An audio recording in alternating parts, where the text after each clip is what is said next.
Ladies and gentlemen, excellencies, dear friends, it's indeed my great pleasure, my privilege to welcome all of you on behalf of the World Forum for Ethics in Business and its 17 partners which collaborated to make this conference possible, to this virtual global conference, to the second keynote panel on the topic of changing paradigms in a pandemic world, how to regain trust.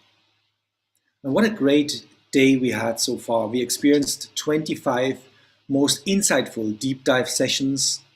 We heard from the keynote speakers in the inaugural panel, and I think we all relaxed very deeply in the relaxation lounge, in the meditation with Swami Jyotirmaya.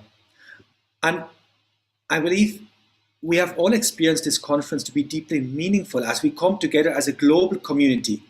We come together here today to share our challenges, to share our best practices, and maybe most importantly, to share our hopes, our dreams, our plans, to share what energizes us to deal with the challenge at hand.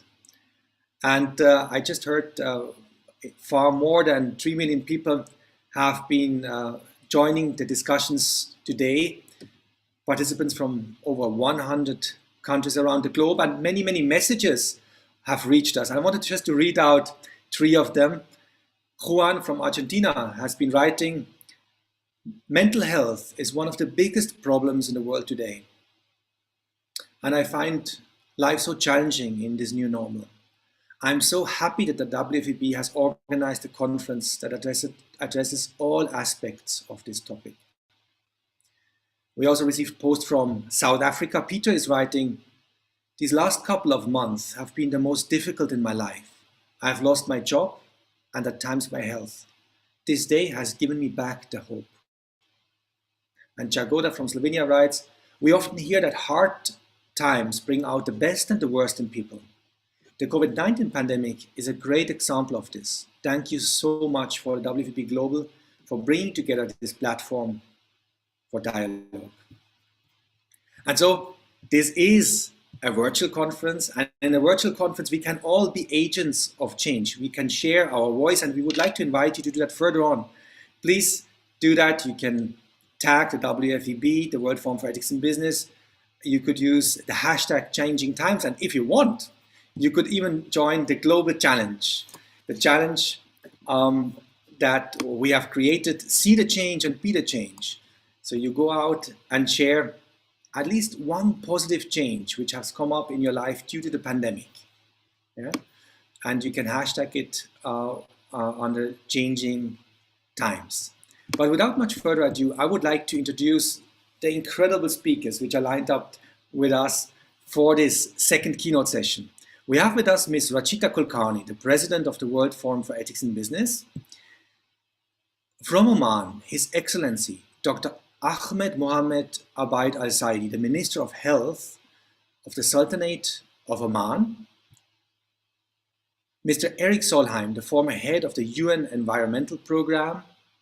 From Suriname, we had the President of Suriname speaking in the inaugural panel, the Honorable Mr. Amar N. Ramadeen, the Minister of Public Health from the Republic of Suriname. Mr. S. Sridhar, the Managing Director of Pfizer, India, and the President of the OPPI. From Guyana, the Honorable Dr. Frank Anthony, the Minister of Health. From Belgium, the home of the World Forum for Ethics in Business, and we just heard, it's incredible, the Honorable Professor Herman de Croo, the Minister of State from Belgium, who is serving the Belgian government since 52 years. From India, Mr. Arvind Vachasvi, the Managing Director of Sri Sri Tattva. From Germany, the Honorable Professor Dr. Roland Koch.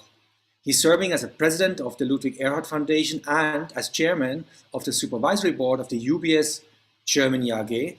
And obviously, he's the former Minister President of Hessen in Germany. Ms. Tessie Anthony de Nassau. She's the co-founder, Professors Without Borders, and an ambassador for United Nations AIDS program. From Germany, we have Professor Dr. Christoph Lüttke. He's the chair of the Peter Löscher chair for business ethics and a director at the Institute for Ethics in Artificial Intelligence at the Technical University of Munich. And last but not least, our board member of the World Forum for Ethics in Business and a former member of the European Parliament, Mr. Joe Lyman. So Rajita, may I ask you to start the conversation?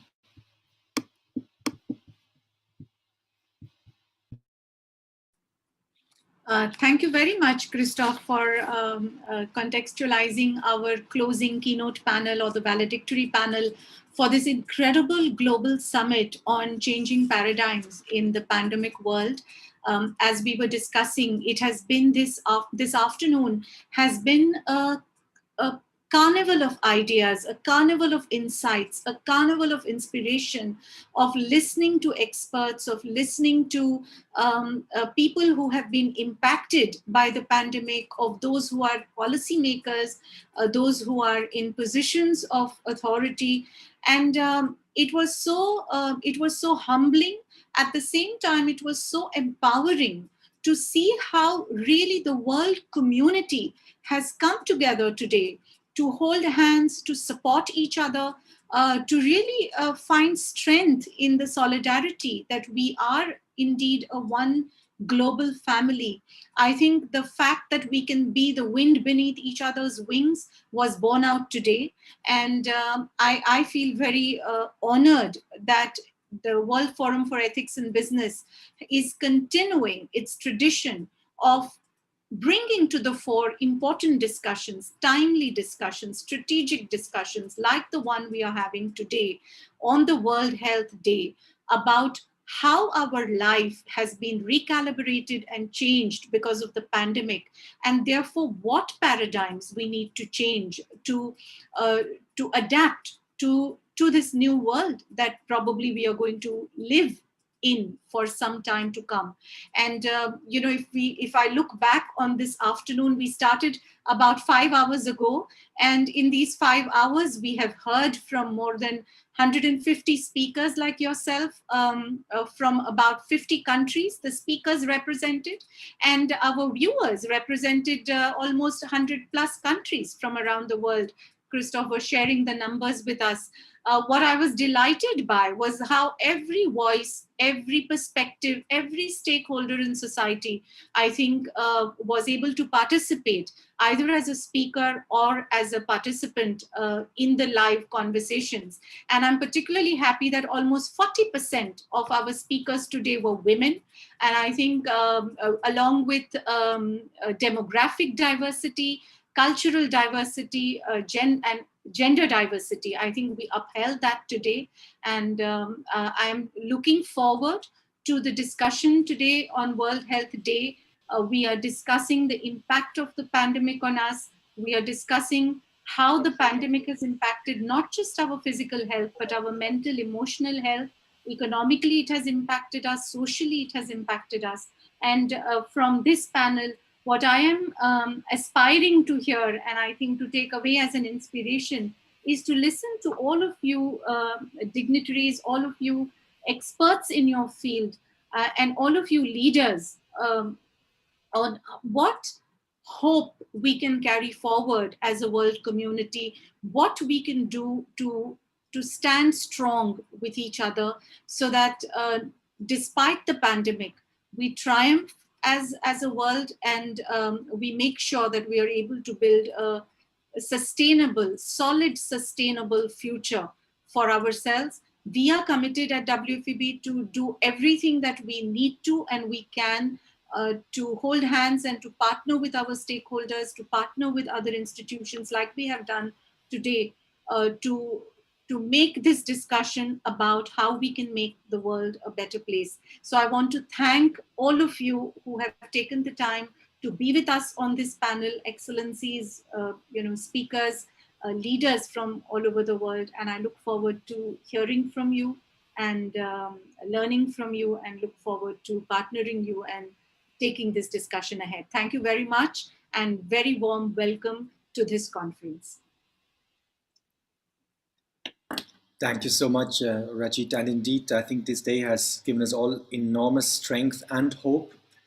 Now, Your Excellency, Dr. Ahmed Mohamed Al-Baid Al-Saidi, you are the Minister of Health in Oman. We look much forward to hear from you. The floor is yours. Dear Your Excellencies, colleagues, ladies and gentlemen, I would like first to start by expressing my sincere appreciation to the World Forum for Ethics in Business for inviting me to participate among this group of highly distinguished leaders in this international symposium. Fellow colleagues, I don't think you want to hear more about how the COVID-19 pandemic has created panic and uncertainty across the globe and its ramification across sectors. We all know that. What matters is what we will do, what we decide to do with what we know. The pandemic demonstrated how gravely we need to reconsider the way we identify our priorities, use our resources, and most importantly, how we need to adhere to the noble and human principles of justice, fairness, and ethical businesses. Dear colleagues, we must seize the experience as an opportunity to seriously rethink a shift of paradigm in our basic conceptions and practices. The question is how. In my humble opinion, the starting point is admitting transparently that we as a world were not as prepared as we believed where we were hit by this pandemic. Once we admit this and other hard truths, we must deeply believe in the need for concrete change and to take action towards achieving that. This may seem like too big of a task, but it is today's task, and we must not put it off for tomorrow because we don't know what tomorrow will bring. Countries have learned valuable lessons from the intense experience, and we will needlessly relive the past if we don't use what we have learned.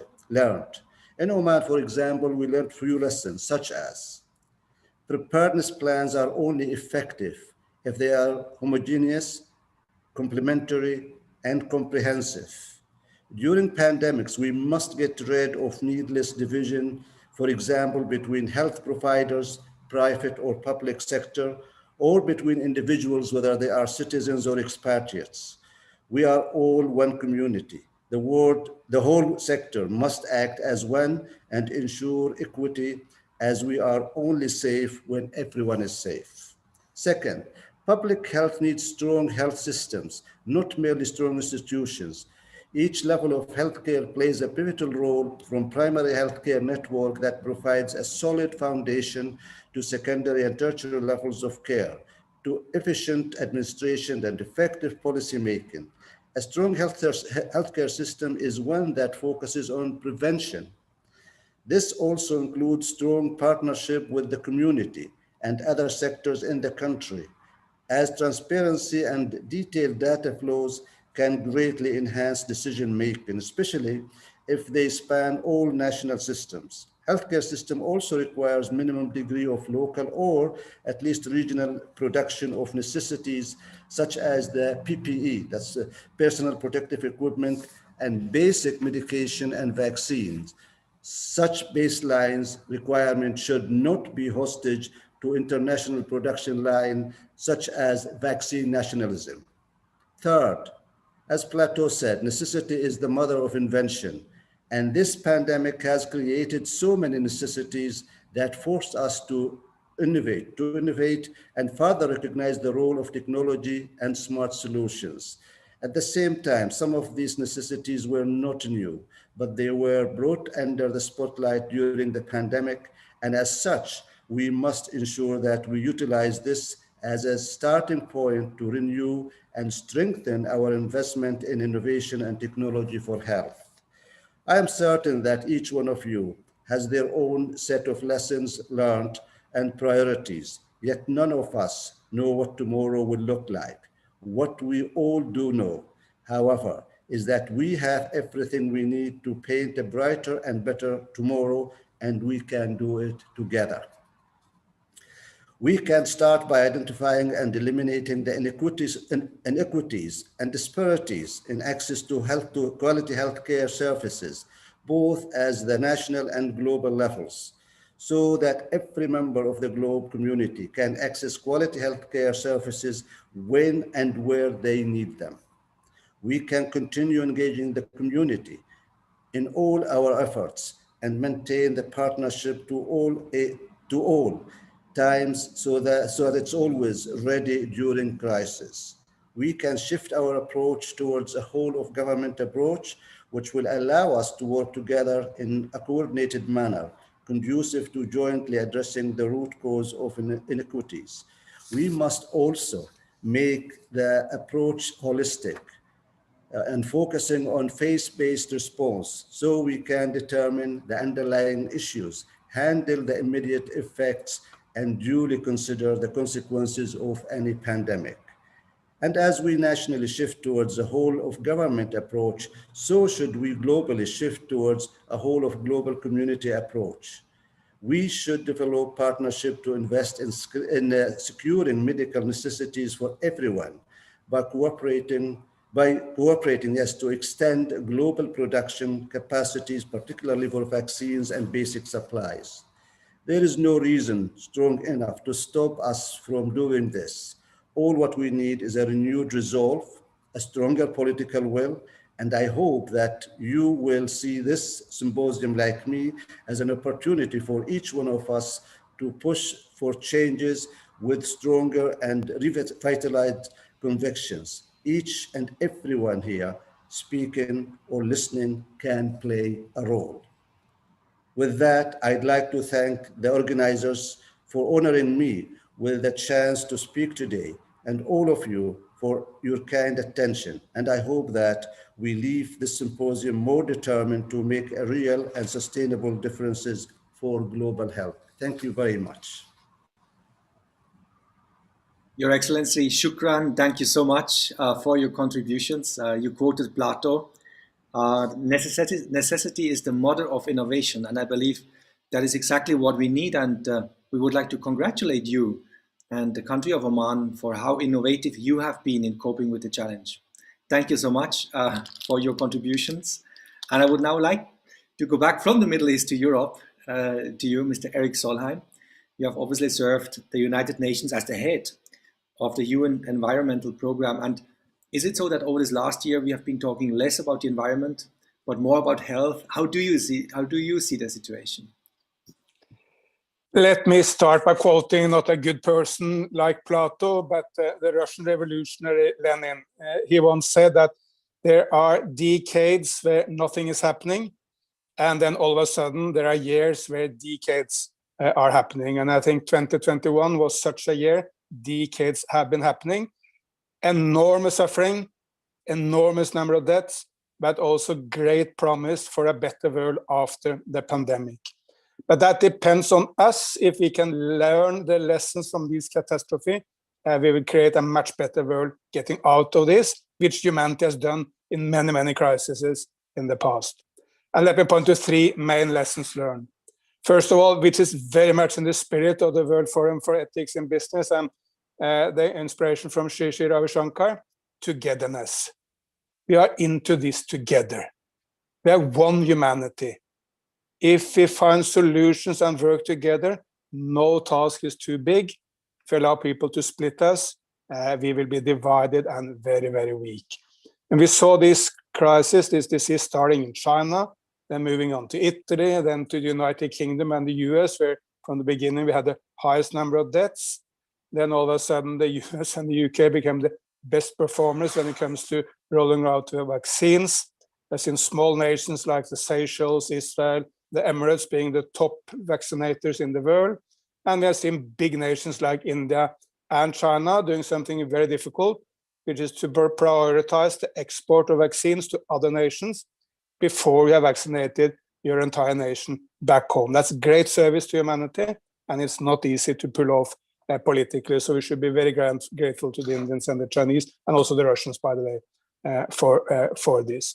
But if we are in it together and if we get that message, we will do well in the future. Also, when we face new big challenges like the climate and environment crisis. Second lesson, political leadership matters. Is the most important issue. There is enormous difference when it comes to different nations' performance under these crises. The United States and Europe, the worst hit nations in Europe, have 50 times more deaths per capita than South Korea or Australia.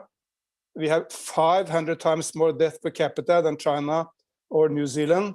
We have 5,000 times more death per capita than Vietnam. And it's not that the Chinese, the Vietnamese, the Australians, or the New Zealanders have done something completely different from Europe and the United States. They've just done it with greater resolve, in a more determined fashion, and with much more hard-hitting leadership. And then also the economy has come back much, much faster in these nations. So political leadership matters. But the good news is that in the midst of the crisis of Corona, we have seen great environment leadership, which was not there before the last year. President Xi Jinping of China just promised that China will be carbon neutral by 2050. The European Union has launched a Green New Deal. Prime Minister Modi of India is going solar in a large way. And just recently, just last week, President Biden of the United States launched a $2.3 trillion package, which is enormously green, investing in electrical charging and renewable energies and in environment upgrading of low-income communities. So the entire world can now look to China, India, the United States, and Europe, the biggest entities in the world, and they will get the environment leadership, which frankly was not there just 1 year back. And the final lesson, nature is bouncing back. If we humans stop destroying nature, it bounces back very, very fast. In the midst of the crisis, we saw penguins walking down the streets of Cape Town, bears coming back in streets of Barcelona, Spain, deer in the Japanese cities, and in the great national parks of the United States. The guard spoke about the party, the paradise for wildlife during the pandemic, and in northern Indian cities where they haven't seen the Himalayas for 20 years because of pollution, they could now for the first time again see these great, beautiful mountains. So if we take these three lessons at heart, nature will bounce back if we provide the political leadership, and if we understand that we are in it together. There is a great lessons learned for humanity, and we will create a better society coming out of this crisis than society was getting into the crisis. And if you need inspiration, let's not take it from Lenin, but take it from a person which was all good. Mahatma Gandhi, maybe the most inspirational leader ever walking this planet. He said, you need to be the change you want to see in this world.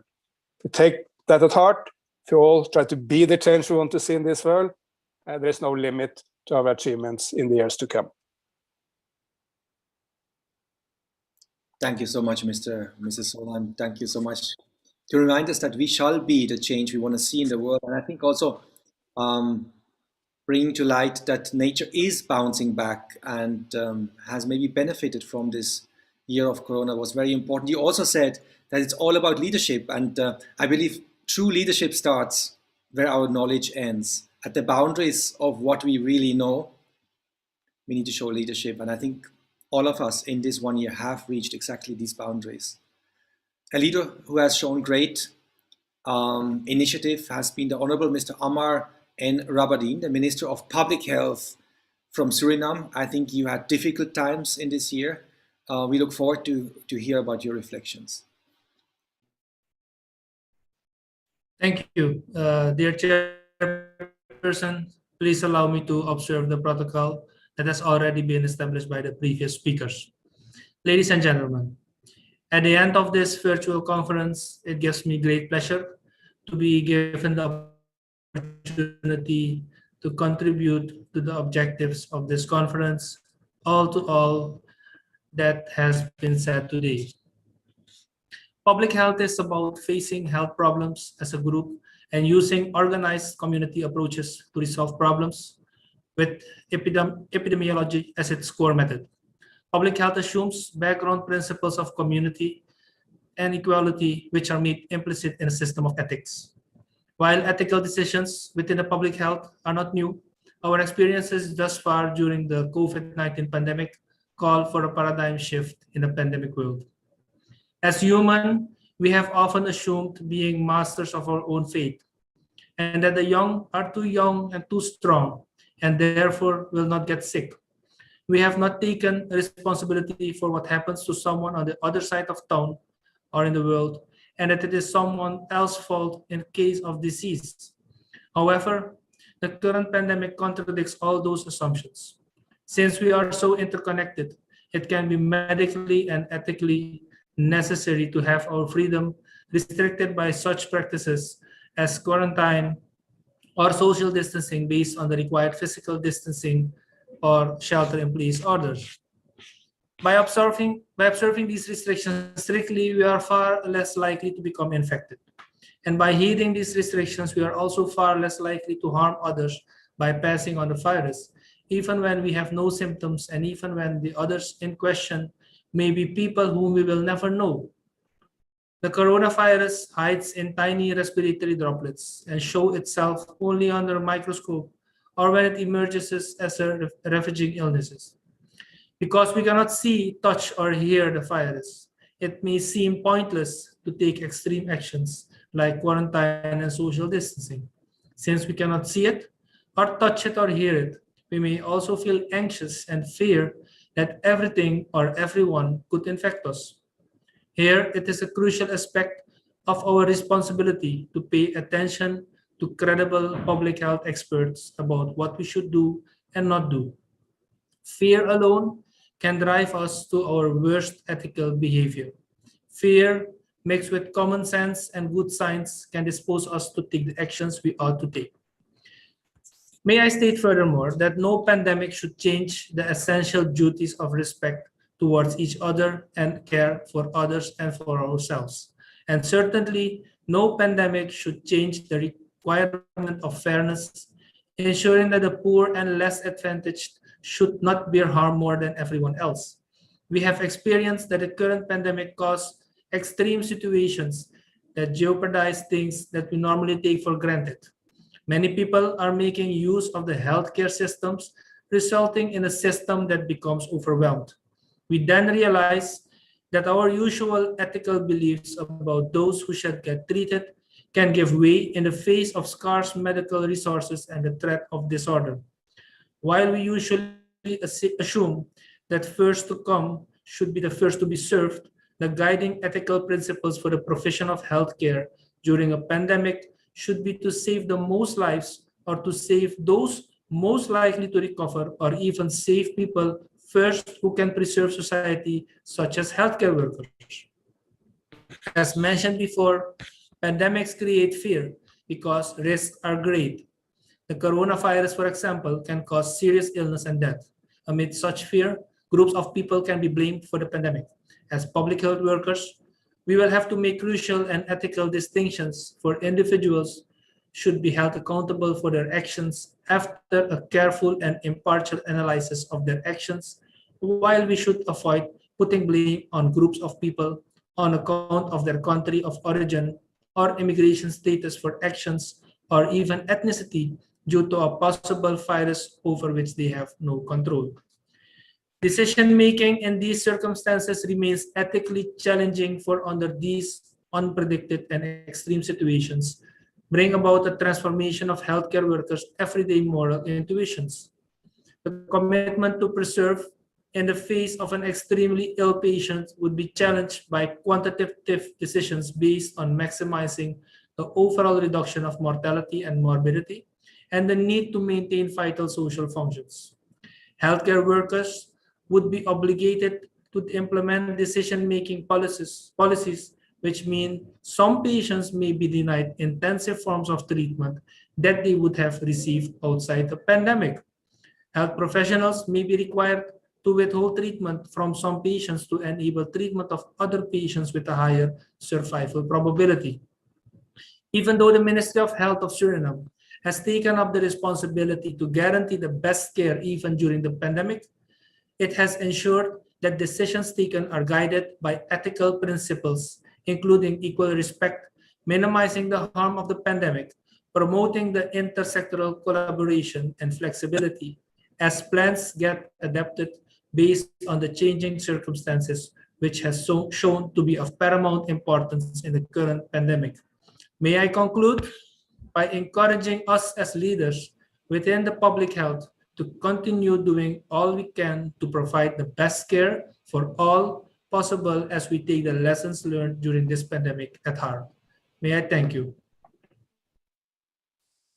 Thank you so much, Your Excellency. Thanks for your comments. And we will now have with us Mr. Sridhar. He is the Managing Director of Pfizer India. And I think it would be fair to say that your organization has made the impossible possible in record time. You came up with the appropriate vaccination. It would be so insightful for us to hear from you. The floor is yours. Thank you very much. Good morning, good afternoon, good evening, ladies and gentlemen.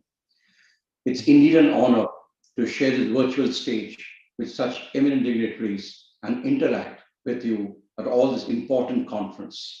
I hope you and your loved ones are safe and vaccinated and are in line to be vaccinated. Firstly, I want to thank the World Forum of Ethics in Business and its founder, Guruji Sri Ravi for splendid work in creating the platform to propagate the message of trust and ethics in business. This is an opportune time for us to be in meeting, albeit virtually, to discuss how the world is transformed over the last 16 months. We continue to fight our way out of this pandemic, and a vaccine seems to be the only proven, safe, effective way of keeping this deadly virus at bay.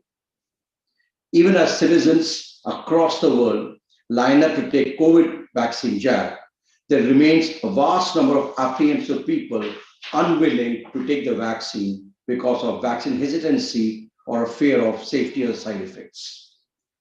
We at OPPI continue to believe in the concept of vaccination and thus have been sending out messages that vaccine is not only proven way of recovery for the world, the national economies, communities, and individually for every one of us to return to work.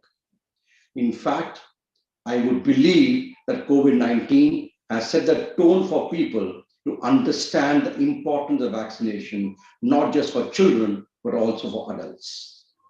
We've been partnering with global organizations like IFPMA to promote exactly this message that vaccines are safe and ask everyone to get vaccinated.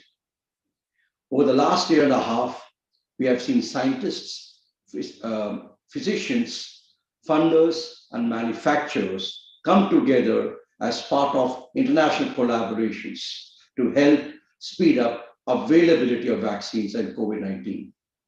Several biopharmaceutical companies pressed in their best resources for research and development of vaccine candidates for COVID-19. They collaborated in sharing technologies to allow rapid upscale of production once a vaccine candidate was identified. Dozens of biopharmaceutical companies stay focused on R&D efforts in partnership with global academic institutions, governments, NGOs, and multilateral organizations to ensure the best of the vaccine options are researched and developed in the shortest possible time. Please remember, the path to drug discovery is a long, arduous, and expensive one. Only 1 in 10,000 drug candidates finally make it to the market. Therefore, in the cost of the lone successful candidate is embedded the price of mild failures. Knowing this well, we need to encourage research and innovations so that the industry will be able to bring solutions to the health challenges being faced with the people, government, and nations. Today, more than ever, the global spotlight is on research-based pharmaceutical industry. Today, more than ever, we need to ensure we propagate the culture of innovation in countries where it has not taken roots yet. For that, certain initiatives are essential. Building, enabling infrastructure, supporting, recognizing, and rewarding high-risk innovation, strengthening government, industry, academia partnerships, and making available opportunities for investors to fund such innovations are of great importance. Remember, all this can happen only in an enabling and favorable policy environment. The silver lining that we have seen over the last 1 year has definitely been the scale of such collaborations. These collaborations enable uninterrupted supply chains, ensuring last mile delivery to patients, even during the peak of the pandemic. In the recent past too, industry has partnered and supported major health priorities as listed by, say, Government of India as universal immunization, Ayushman Bharat, the country's fight against antimicrobial resistance, and encouraging grassroots innovations in healthcare to access pressing national priorities. I strongly believe industry can go even more with an enabling ecosystem provided by the most important stakeholder, the government at various levels. A step forward for industry and the society is to ensure that we nurture these strong partnerships and strengthen innovation and technology solutions such as teleconsulting, Doctor on Connect, and others to increase access. The trust and partnerships developed between all the key stakeholders, including patient groups, governments, regulators, and industry during the pandemic are beyond imagination and are commendable. The foundation for any relationship is the trust and ethics that form part of practice. Sustaining growth will be highly dependent on this virtue and building and nurturing it with all stakeholders. I firmly believe that the world will emerge stronger from this pandemic, primarily because of the trust in our partnerships and collaborations and ethical ways we run organizations and governments. On that note, I would once again extend a sincere thanks to the World Forum of Ethics and Business for having me here. I wish you all the very best and have a fantastic conference. Thank you very much. Mrs. Sridhar, it's good to hear that you sincerely and firmly believe that the world will emerge stronger out of this crisis. And I think we can just but thank you and your organizations for the great work you have been doing over the last year. We would now like to invite the Honorable Dr. Frank Anthony, the Minister of Health from Guyana. What a beautiful place on this planet. The floor is yours. Thank you very much, Mr. Christoph Glasser. Distinguished panelists, excellencies, ladies and gentlemen from around the world. Allow me, first of all, to thank the World Forum for Ethics in Business to invite me to speak on the changing paradigms in a pandemic world and how to regain trust, health, happiness, and ethics. Pandemics are nothing new. From antiquity to present, there are many examples of ongoing battle between humans and disease-causing microbes. This pandemic differs from previous pandemics because of the global interconnectivity. Spread became much easier, and within a short period of time, almost all countries in the world were affected. The pandemic effects were further compounded by misinformation, which constantly swirls around social media, creating a lot of fear and distrust. It is against this backdrop that countries tried to slow the spread of transmission with a range of measures such as masking, social distancing, and in its most extreme form, total lockdowns. For those who were infected, home or institutional isolation were available for mild cases, and hospital and ICU beds were reprioritized for moderate to severe cases. Depending on the stringency of the measures taken and the effectiveness of how it was deployed, different countries have weathered the impact of the pandemic differently, with some countries having more cases and deaths than others.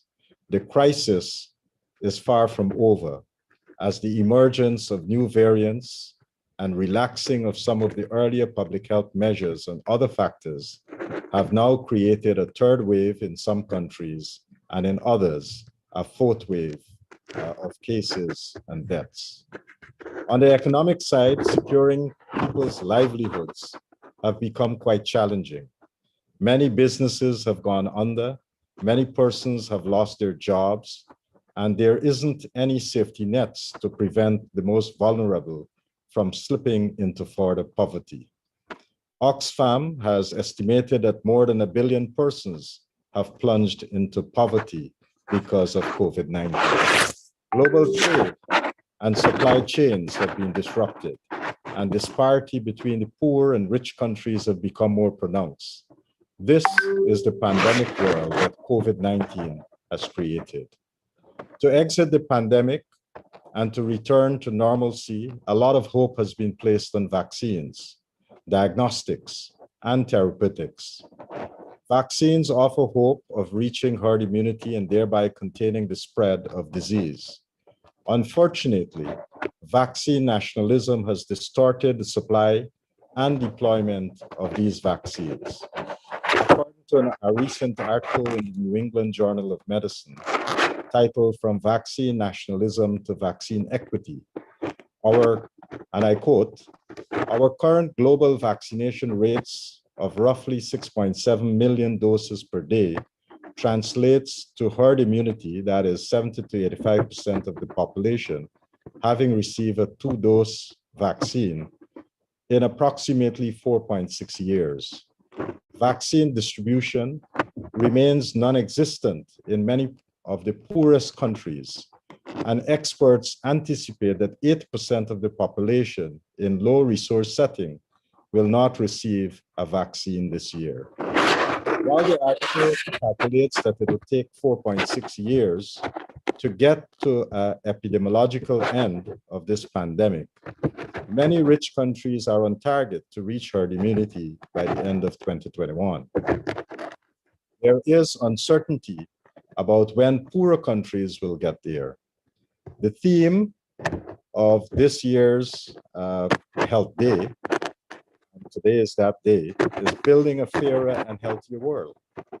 To do so, we urgently need to close the vaccine gap between rich and developing countries. And failure to do so will create more opportunities for the emergence of variants, reinfections, and new forms of discrimination between those who are vaccinated and those who are not. We have seen the arguments being made now for vaccine passports, and perhaps that's a discussion that we ought to have as well. The urgency of the times demand that we not only advocate, but we also take concrete steps to make a difference. And there are many ways that we can do that. We need to encourage the WHO to expedite approvals and to offer emergency listing of vaccines that are currently sent to the WHO. Many of these vaccines have been there for months, and we have not been able to get them authorized as yet. COVAX, while its pursuit is quite noble, have as its target to help countries to get to 20% of their population being immunized in 2021. We need to go beyond that because 20% would just not give us herd immunity. Improving the logistics. While we have vaccines that have become available, many poor countries cannot access them because the logistics of getting those vaccines to those countries are just not in place. There are challenges with planes getting to many countries, and if you don't have special charters, the regular commercial airlines would not take the vaccines there.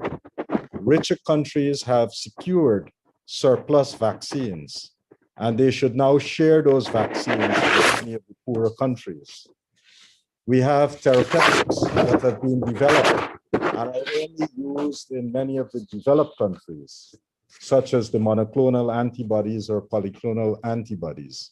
These antibody therapies are not available to many countries around the world.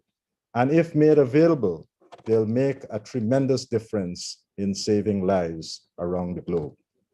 We also need a global system to track variants, enhancing gene sequencing and enhancing poorer countries' access to gene sequencing, without which we would not be able to understand how the pandemic is changing.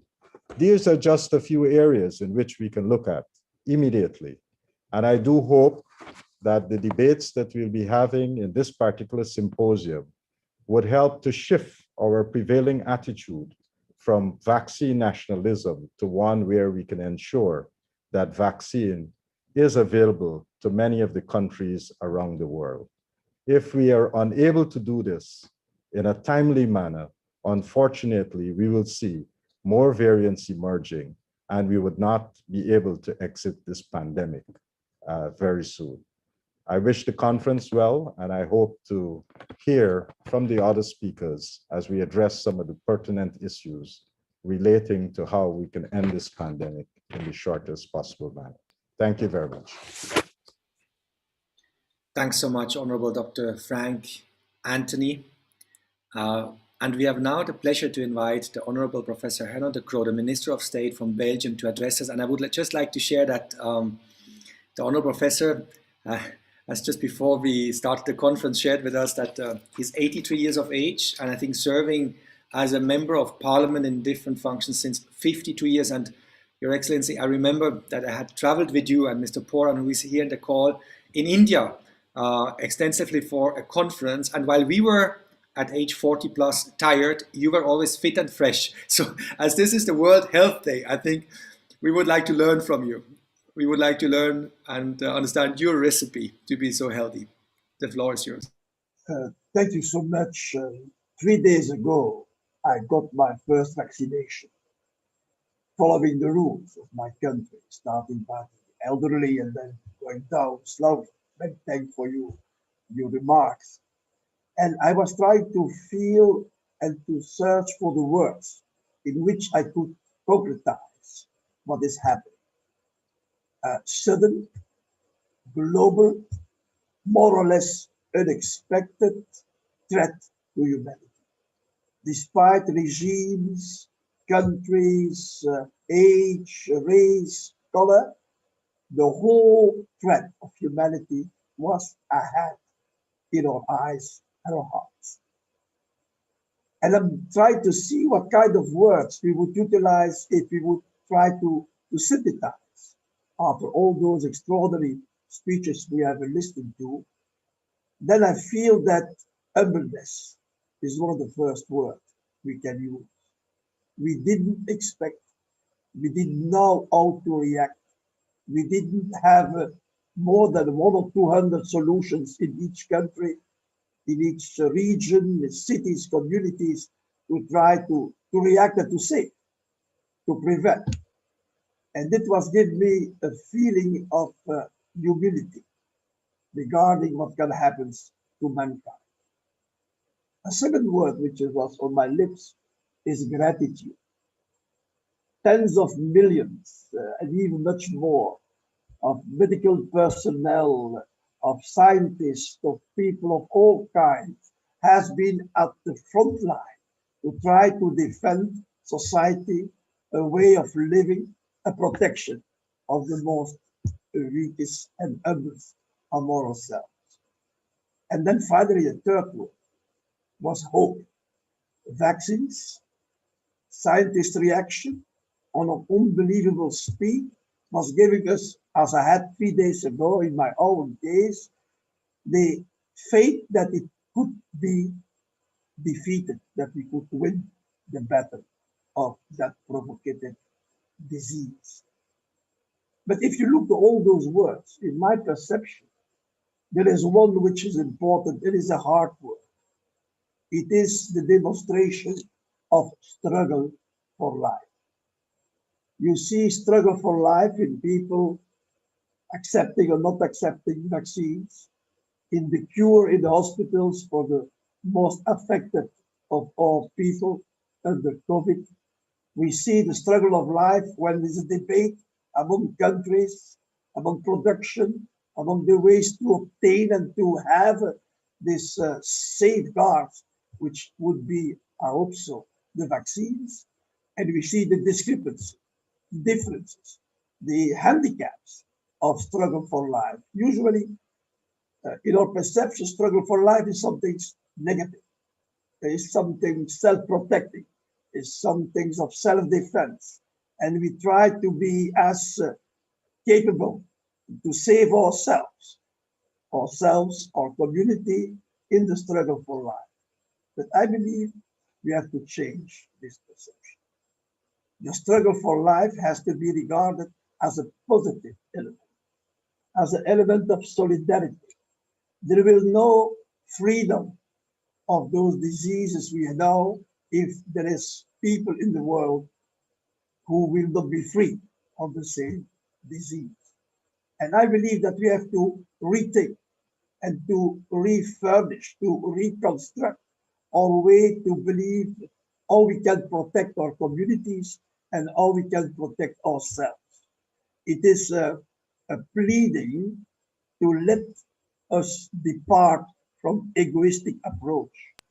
Solidarity is a chance of survival and is not the chance of survival of a few among ours.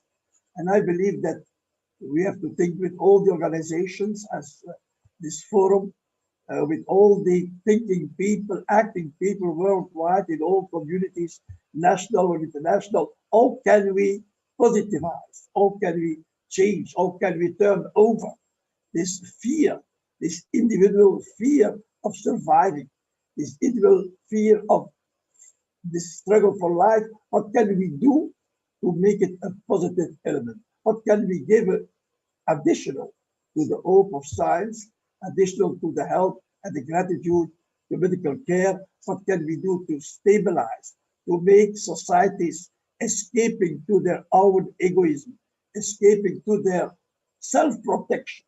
In a society and a world, we can only be survivors as a species, as mankind, if we plead for solidarity.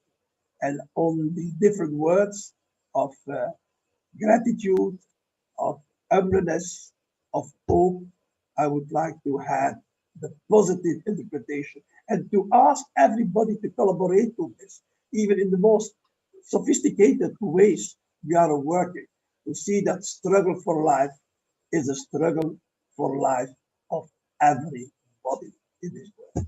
Yes. Thank you so much, Professor De Croo. And I think we could really feel your energy, we could feel your positiveness, and that gives us a lot of hope. Thank you so much.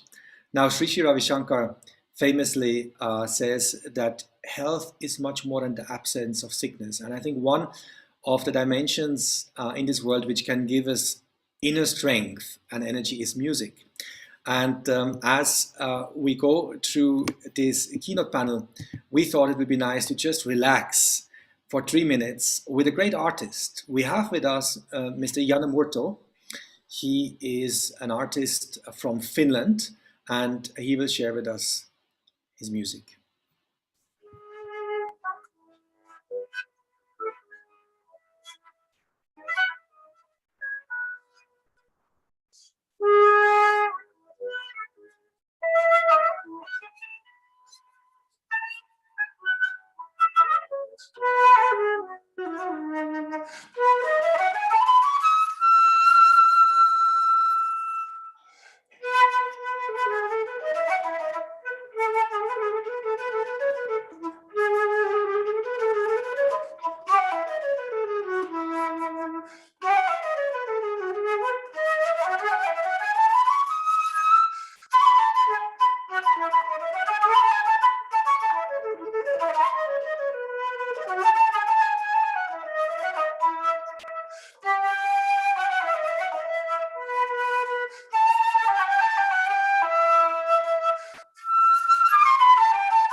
Thank you so much.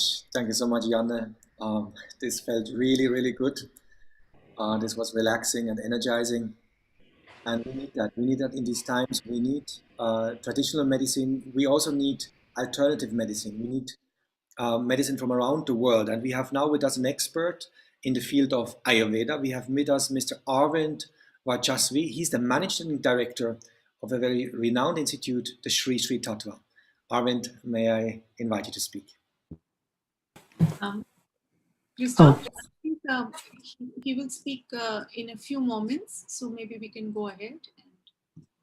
All right, I understand. We have a change in program, and after this year, I think we have learned to be agile and adapt. So, from Germany, we have with us the Honorable Professor Dr. Roland Koch.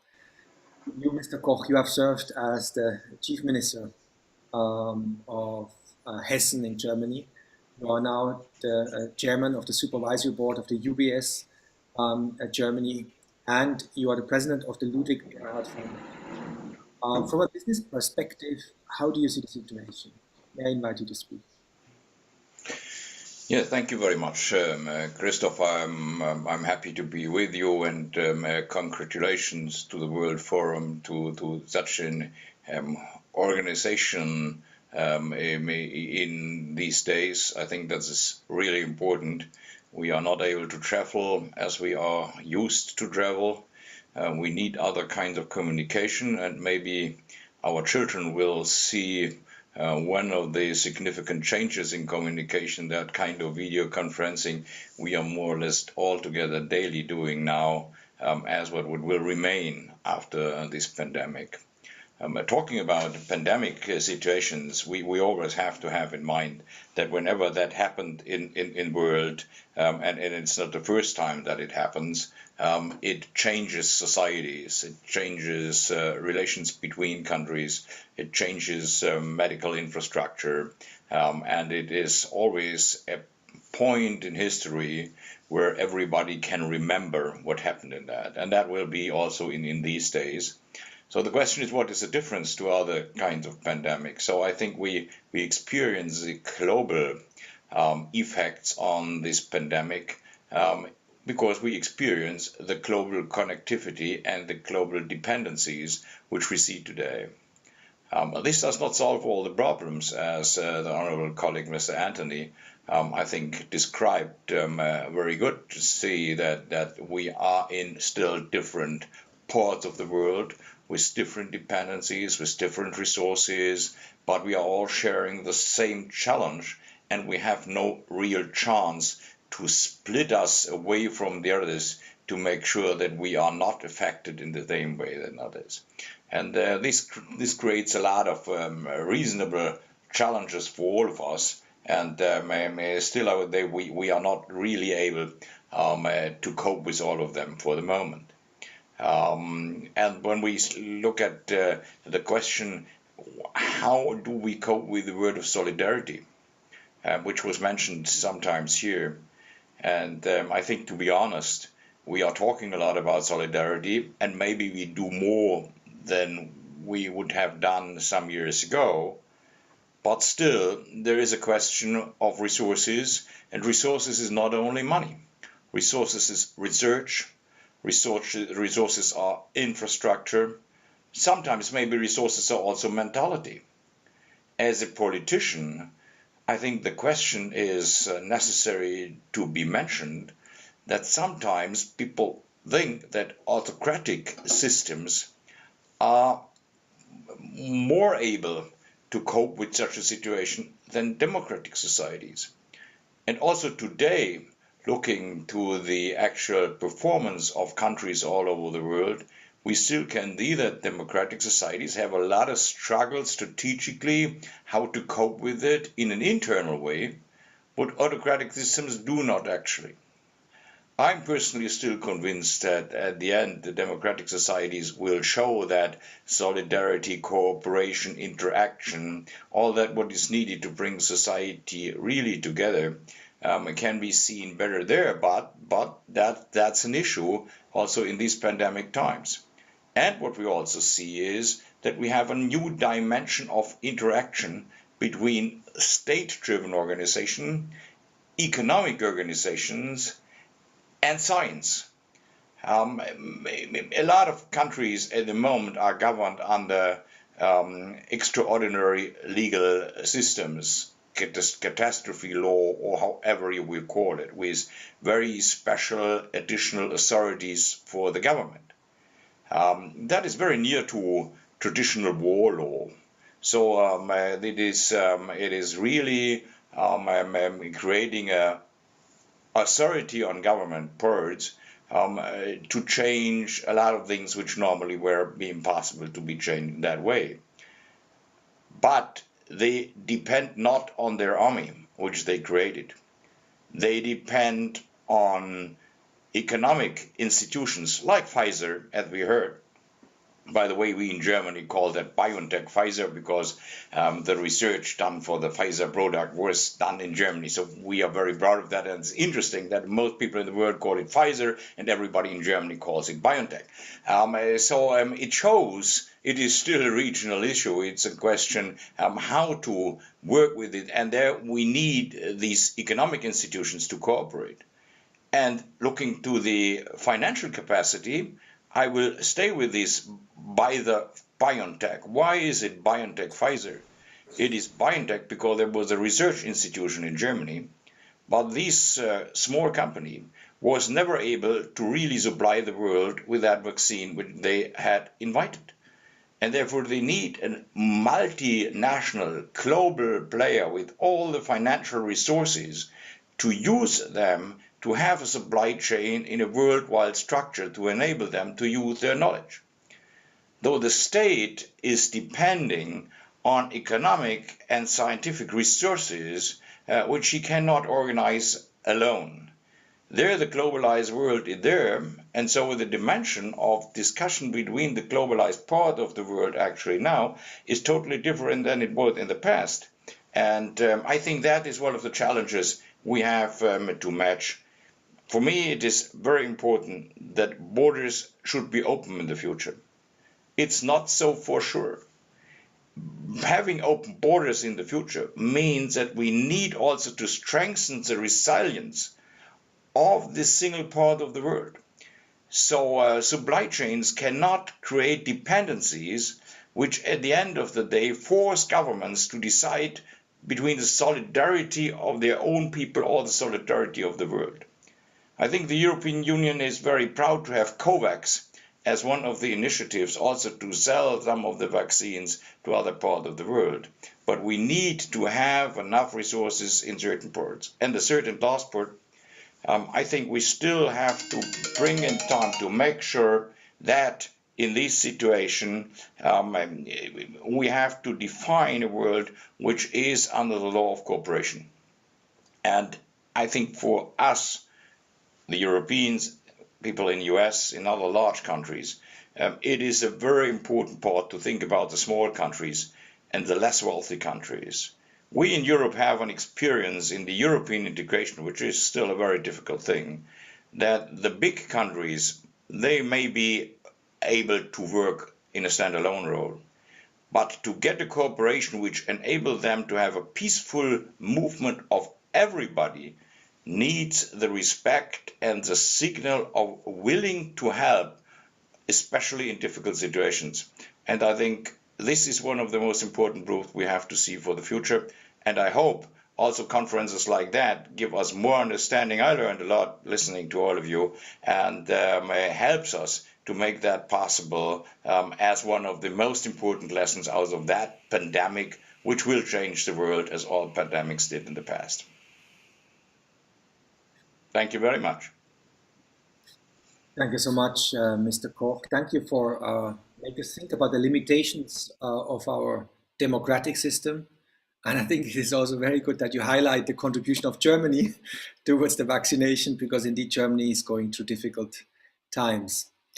We have now with us Mr. Arvind Vachasvi, the Managing Director of Sri Sri Tattva. Arvind, we really look forward to hear from you.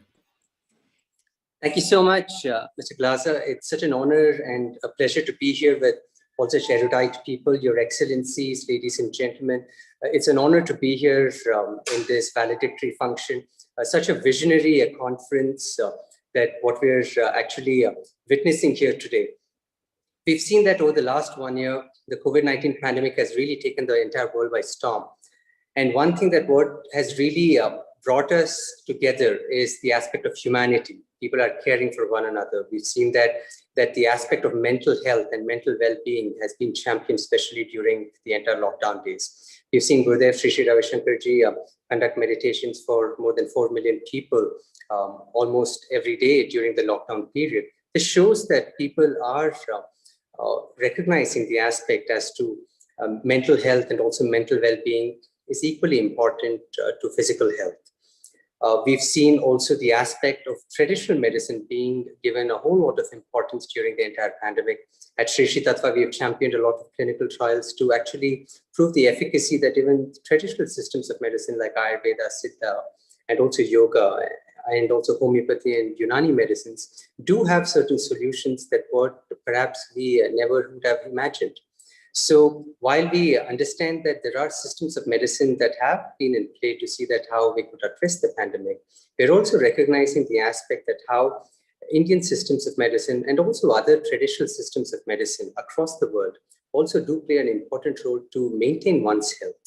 We've really seen that how maintaining one's health is so important in this pandemic, attending to one's immunity, attending to one's mental well-being, to see that how you can be of really a great, perhaps a cushion and a source of inspiration to people to come across during the pandemic times. Because the amount of mental stress that happens across in people, especially when they go across, this particular pandemic, and also their families go through a whole lot. So I think it's very important that through such conferences, we do find a road to see how these things could also be championed and also given more importance in the coming days. In the future, especially post the pandemic, I think the world is going to be really different when it comes to the aspect of healthcare. That's a sector that what we are championing, and we're seeing that a whole lot of aspect and importance is given to systems of medicine that also maintain health. One on a preventive aspect and another on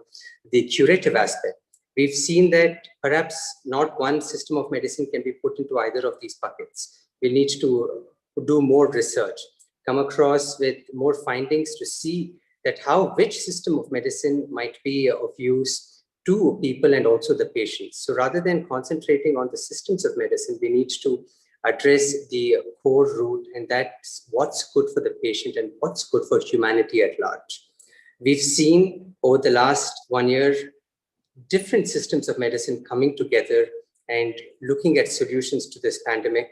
And I really hope that this particular platform, we've seen so many excellencies, ministers, people from the health sector, people from sports, we've seen people from fashion. So every sector recognizes the aspect as to whether it is mental well-being or physical well-being, and also attending to one's lifestyle is very, very important during these times. So I think having said these few words, it's really a pleasure to be here with everybody. And of course, I do encourage all of you to take care of your health, take care of your immunity. It's good to be a little selfish when it comes to the aspect of your health, especially during these times. See that you're healthy, and I'm sure that through that, we would be able to do more across to the world at large. Thank you very much, ladies and gentlemen. Thank you so much. Thank you so much, Arvind. And I think you did remind us that if we want to help others, we have, as they teach us in the airplane, first put the mask on our own face, and that gives us the energy then to be available to the world. Thank you so much for your contribution and the great work you do in that sector. We now would like to invite Ms. Tessie Anthony de Nassau.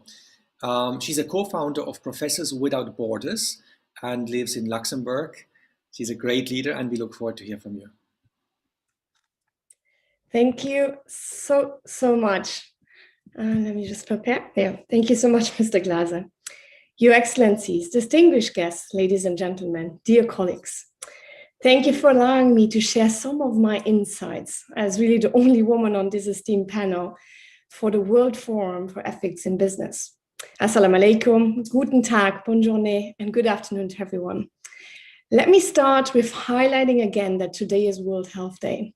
Collaboration, communication, listening, and sharing of resources, especially for the vaccine distribution, as the Honorable Dr. Frank Anthony mentioned, as well are the key skills and actions that we all need to reinforce in our sectors if we are to work towards long-lasting, sustainable change for a better world for tomorrow. As a UN ambassador for young women and adolescent girls, this day is very important to me and my advocacy, as well as all experiencing, we are experiencing it in a horrid way, the pandemic, in our own ways, right? World Health Day has a special importance to all of us. Health is our only wealth, I would argue. Let us invest into it and into the health and well-being of our staff and team by putting the right ethics in place and a toolbox equipped to address the issues of today and tomorrow. A special thanks today as well to our care workers, our doctors, nurses, as mentioned as well by His Excellency Herman de Croo. People often tell me that I have lived a life of at least an 85-year-old woman. Indeed, it is true that I'm a serial entrepreneur and I love absolutely everything that I do, as it is a reflection of me and my work ethics and morals at all times. I was asked today specifically cover the topic of the fashion industry, as you have heard in other panels before, and to talk about values. You have heard about the wonderful insights of my esteemed colleagues about the COVID pandemic and the medical aspects and the politics of it. So I will choose the other topics now. For that reason, I choose two small chapters of my broad CV for you. The first one, as mentioned, is a bit niche, the fashion industry, a new domain for me as well. I only started really exploring this since 2 years, and how this sector has continued to innovate despite the pandemic. The second part of this speech will address the importance of values within a corporate structure. This will apply to all domains that you have heard today and discussed. The fashion industry has complex connections to many other domains, including marketing, sourcing, processing of raw materials, workers' rights, retailing, and import and export, among others. All are interconnected in some way or another, which makes it a very complex process to create one piece of clothing until it arrives in the home of the consumer. There are many issues to consider within this booming industry, such as brand name forgery, consumer overconsumption, especially in times of climate change, cultural influence and appropriation, body image issues, fair trade, sweatshop labor practices in general, and so on. My esteemed colleagues, the audience members, you know all about that and have heard that on the panels today. So today you will have learned all about this and that we need a makeover in that sector, but we also need a makeover in many, many other sectors. And you have learned today how to bring your part to that side of the coin. Hence, as my keynote is quite so short, I want to make sure I leave you with some key facts and incredible advances from the fashion industry and how the application of a moral code has already changed the industry for the better, if sadly not entirely. As my grandmother always states, celebrate the little wins first. These surely will raise trust in a domain which has been put on the spotlight due to climate change and workers' rights. So let's get celebrating, if only for a little while, just now, shall we? Improvements have been made across the industry in quite a variety of sectors, especially during times of pandemic. The four most noteworthy areas I will explain to you now, according to the Baptist World Aid Australia. One is gender inequality. 61% of companies, an increase of 22%, have created policies addressing gender inequality in their supply chain, including the introduction of strategies addressing discrimination faced by women. 2, responsible purchasing practices. 45% of companies, that's an increase of 18%, have introduced policies addressing responsible purchasing practices with an aim to improve working conditions.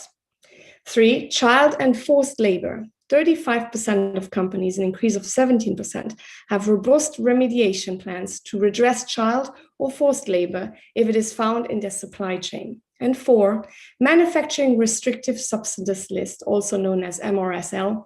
35% of companies, an increase of 14%, have a comprehensive MRSL that they test against to ensure workers are not exposed to hazardous chemicals while in dire environmental impacts.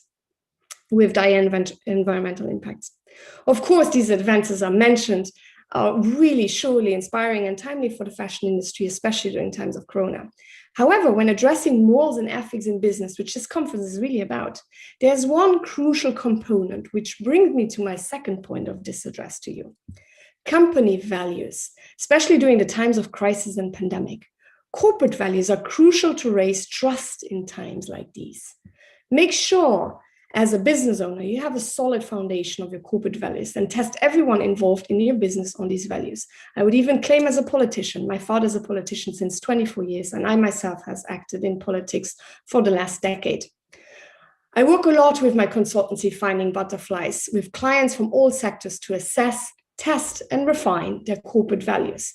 It is really the glue that keeps it all together. The values are a fundamental set of basic behaviors that aim to maximize in your company themes such as loyalty, integrity, reverence, so respect, and empowerment. Take the value empowerment now as an example. The implication of living that value is that you make sure that everyone in your company has a voice that can be heard. It might be annoying to answer an email of a low-level assistant or temp for some people, not for me, but I know some others who don't always like that, while trying to get your funding round started or closed. But exactly this attention to reply to that email will show you that you yourself care about that value. Because if you don't care, you cannot expect anyone else to care. This also applies to how you treat your staff and every other corporate value that you have identified for your business, for your advocacy, for your politics. That is how empowerment happens. It happens through alignment of behavior.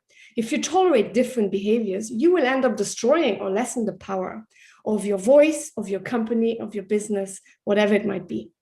Even as a young professional then, going to the youngsters here, if you're not in the driver's seat yet, make sure you know the corporate values of the company you're working for and observe who in your closest surrounding is living them and who is denying them, and what the leadership team comes up with to reinforce these values. That goes with what we have heard before in one of the keynotes, that by sharing vaccines, it cannot be that only the rich countries get the vaccines and then the less richer ones are being left behind, because it is true, there's already new variants coming and we need to work in this together.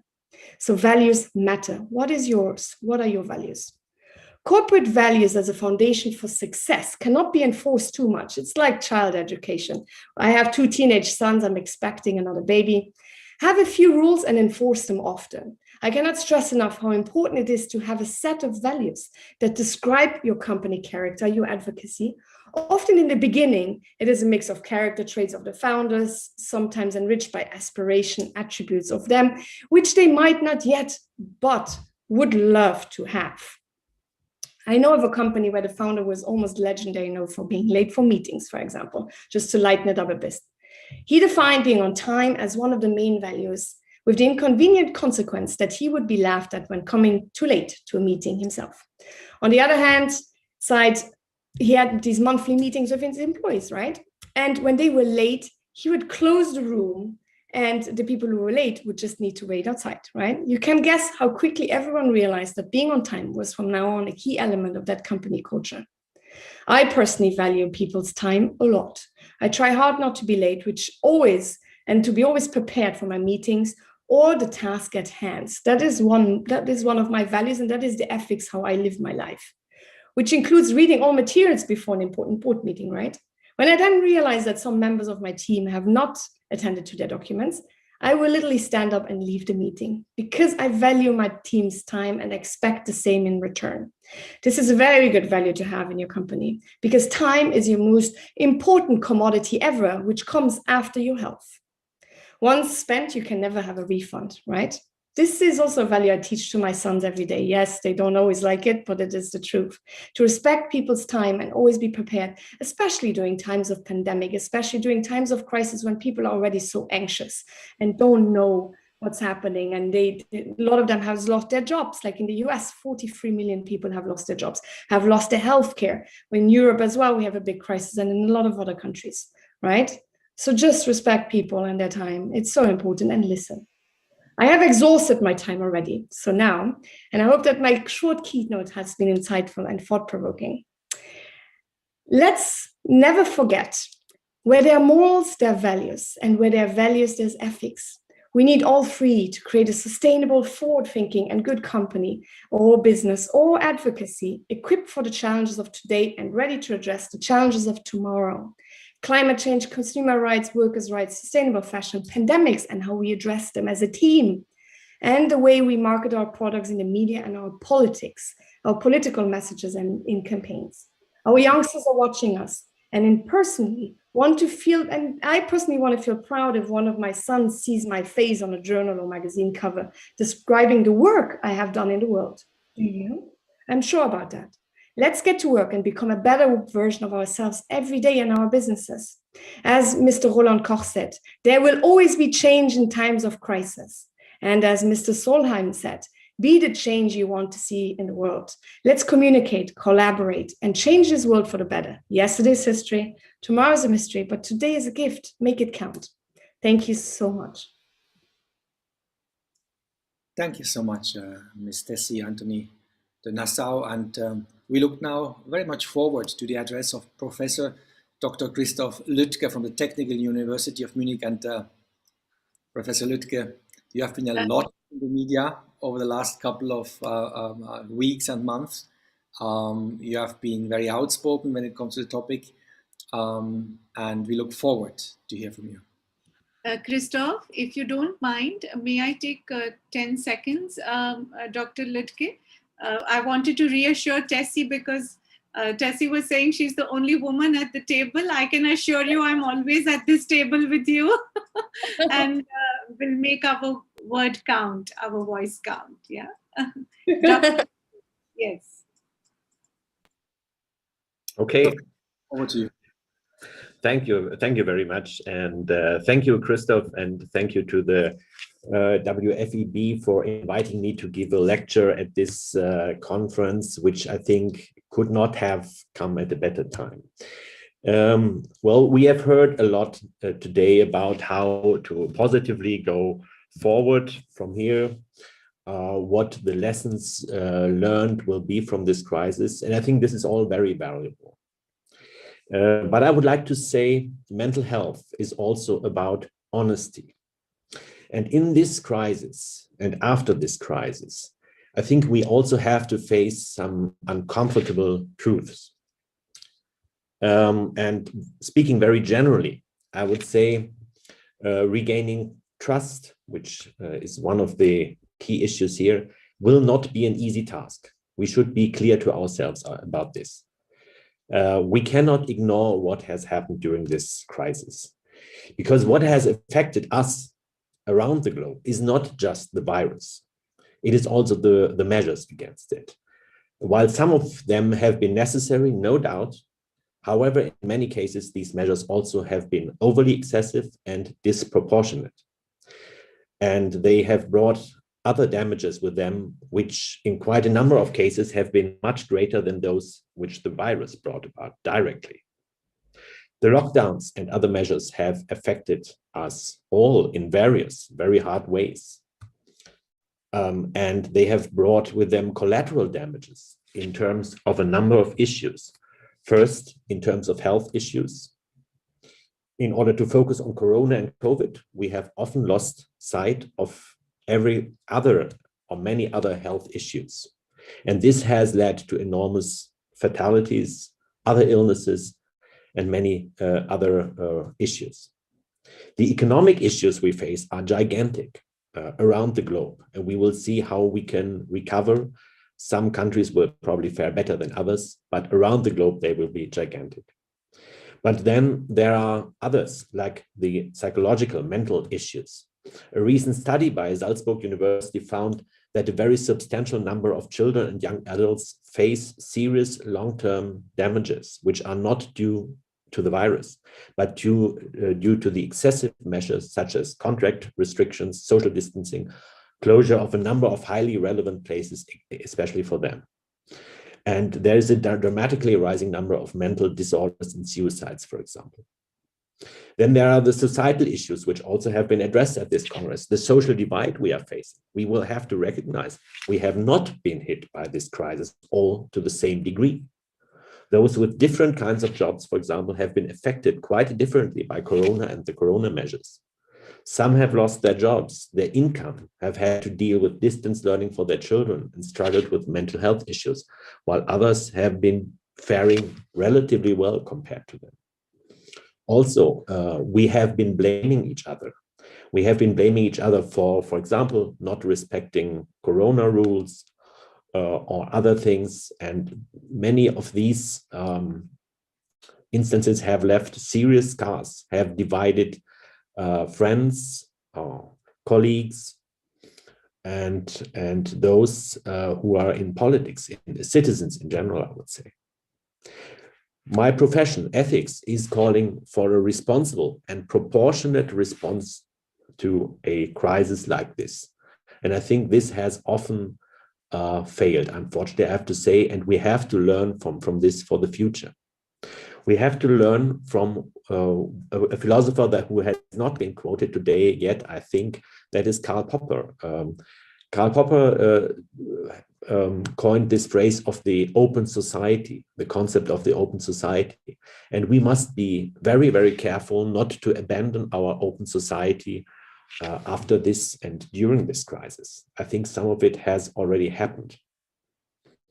But the most important thing in terms of an open society is we need to be able to talk about these issues. We need to be able to conduct a discourse again about these issues that divide us, about the issues that affect us, about the mental issues, about the societal issues, about the health issues.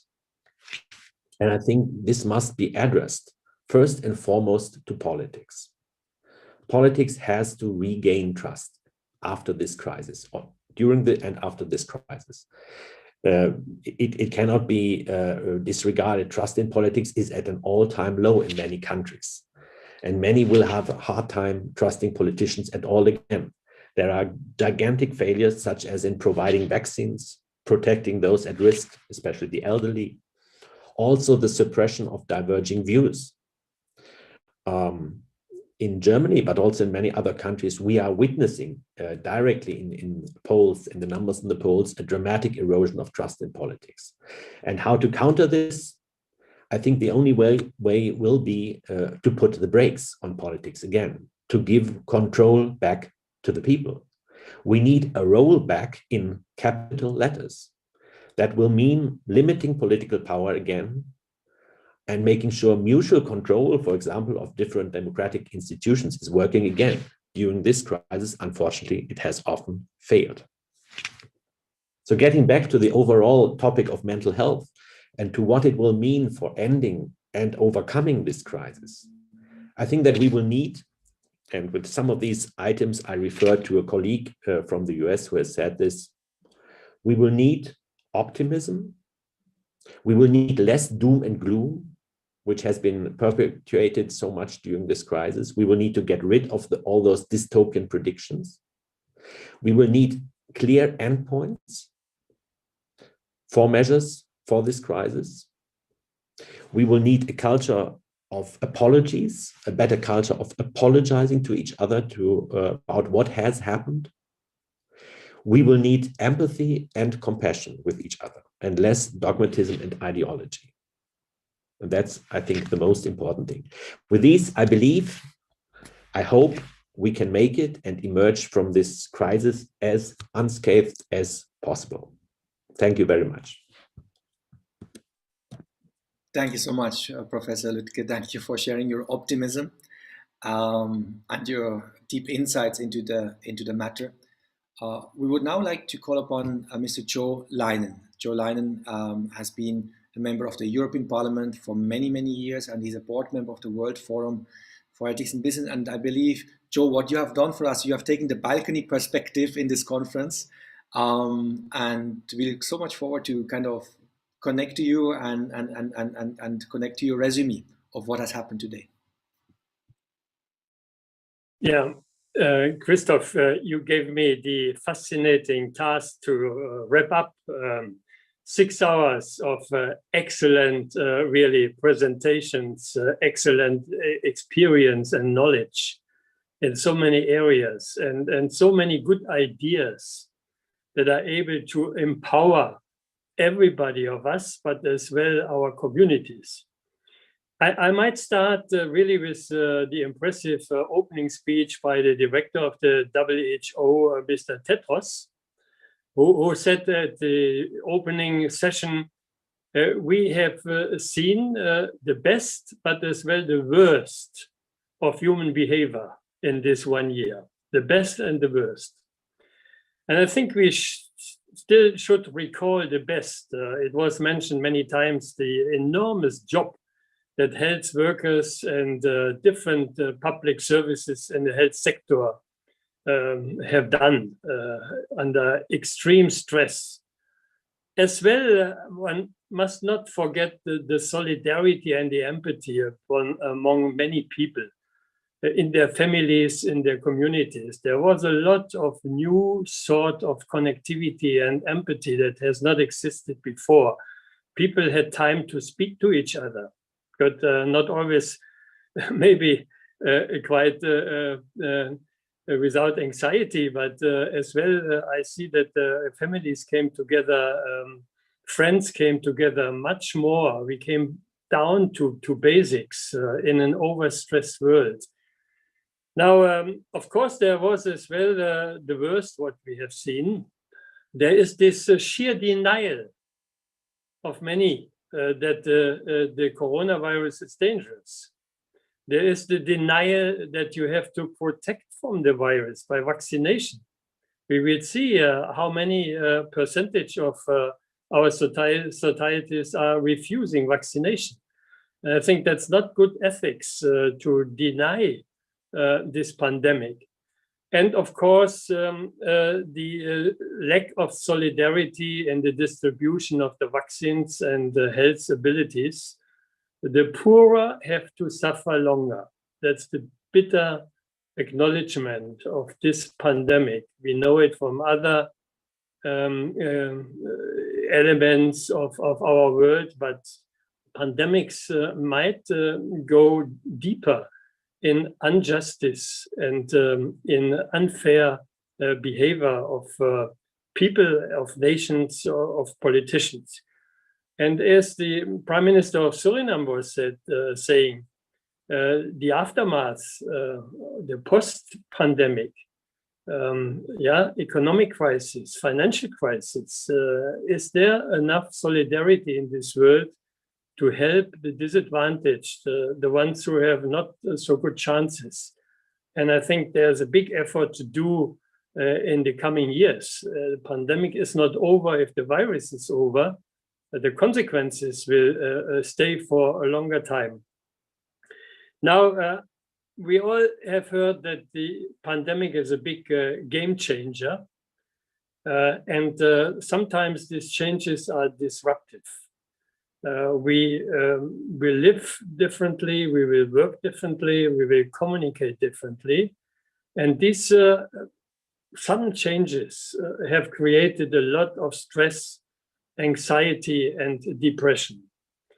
And I as well would hope that we find holistic answers to give new hope and to find solutions. And there are these easy methods and techniques proved since thousands of years. The power of breathing, the power of really meditation, the power of yoga.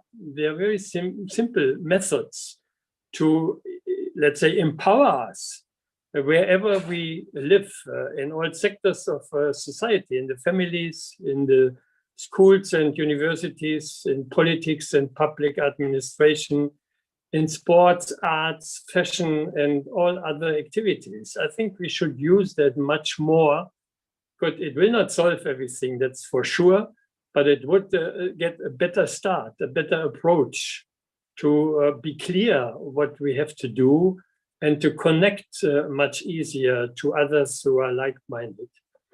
Now, I hope that the best of human behavior is prevailing in this post-pandemic world. I hope for the best, that we have a stronger international health system, that we have stronger partnerships in science and in research, stronger links in civil society, in politics. I mean, there are so many summits coming in this year already, where the pandemic is the topic number one on the agenda. And I mean, if you're not stupid, you have to acknowledge that we live in this one world, and that we are so connected that not helping each other would damage everybody. So I hope as well that we are much more careful with our nature around us, with the animals, with the biodiversity, because we cannot isolate us as human beings from nature. And therefore, I hope that the awareness is bigger, that we share the same planet. We have only this one available, and that we share the same hopes and aspirations. So maybe I just want to sum up and thank our president, Rachita Kulkarni, and all those who brought us together today. The World Forum for Ethics in Business has always found strategic topics to bring people of different kind together and look for solutions. And I go out of this afternoon really inspired and really empowered.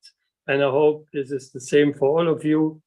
And then do our best, let's do our best, that we, wherever we live and work, we transform this knowledge into good practice and into reality.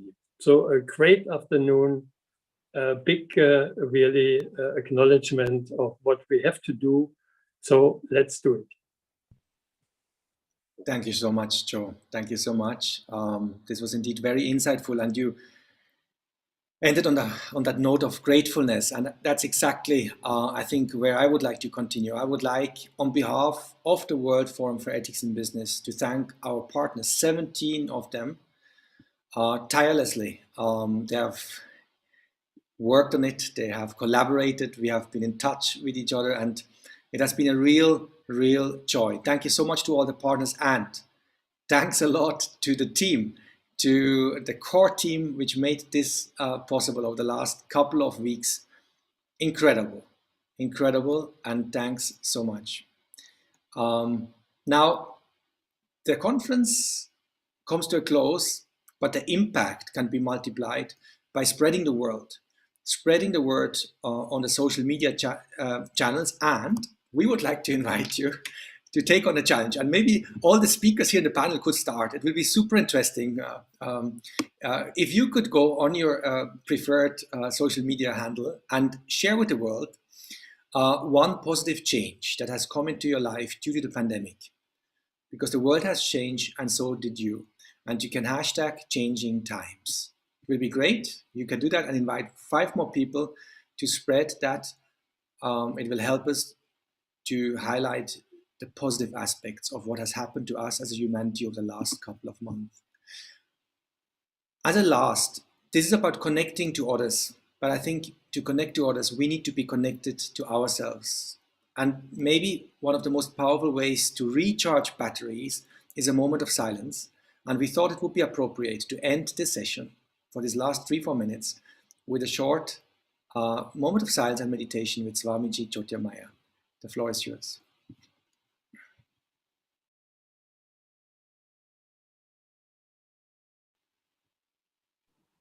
You're on mute, I believe. Thank you, Christoph. So let us sit very comfortably and gently close our eyes with a beautiful smile. Relax your shoulders and take a long, deep breath in. The very first act we all did it in our life. And breathe out the last act we have do in our life.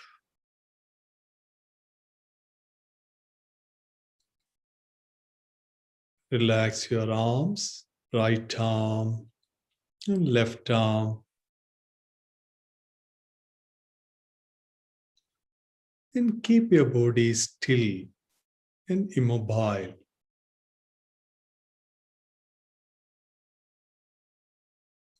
With a smile, take another joyful breath in. Hold the breath. Slowly relax. Every incoming breath energizes our body. Outgoing breath giving more relief, peace.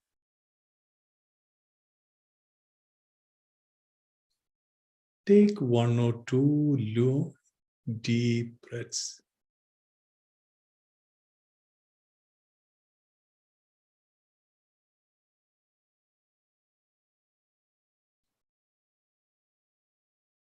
Whenever your body relaxes, your awareness expands, mind expands.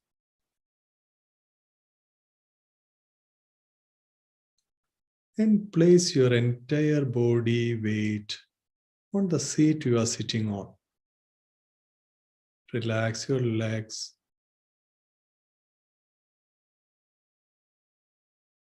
Stomach muscles. Chest. The whole body.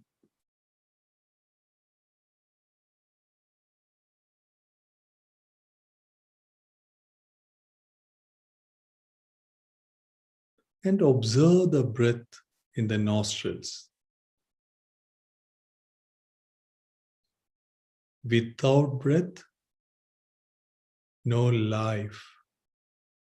We are grateful for this breath. Breathe in with a smile. And breathe out with a smile.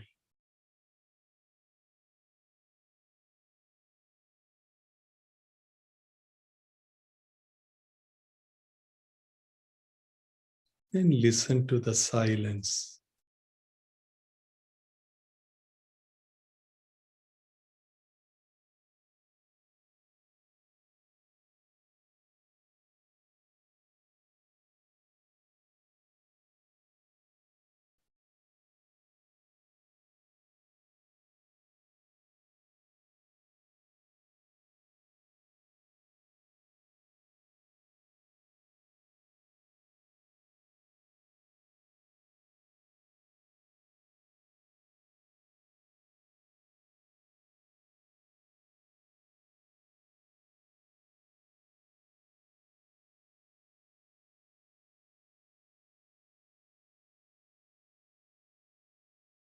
You are peace. You are joy.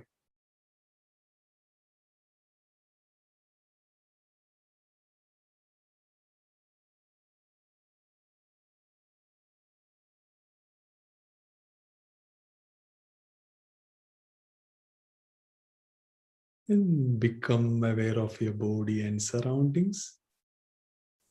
Breathe in again. And slowly breathe out. And take your time. And you may open your eyes with a beautiful smile.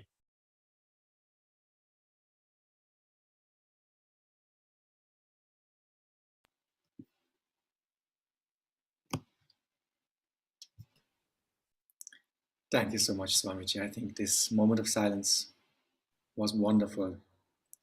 With that, we come to the close. We wanted to end in time. We have 1 minute to go. Rachita, would you like to complete the experience? Thank you very much. What an incredible day it has been. So I want to take this moment to thank everybody who joined in this really global summit, this movement we had today, which we have started. And I think a journey of 1,000 miles begins with a step. I think we've taken a giant step today.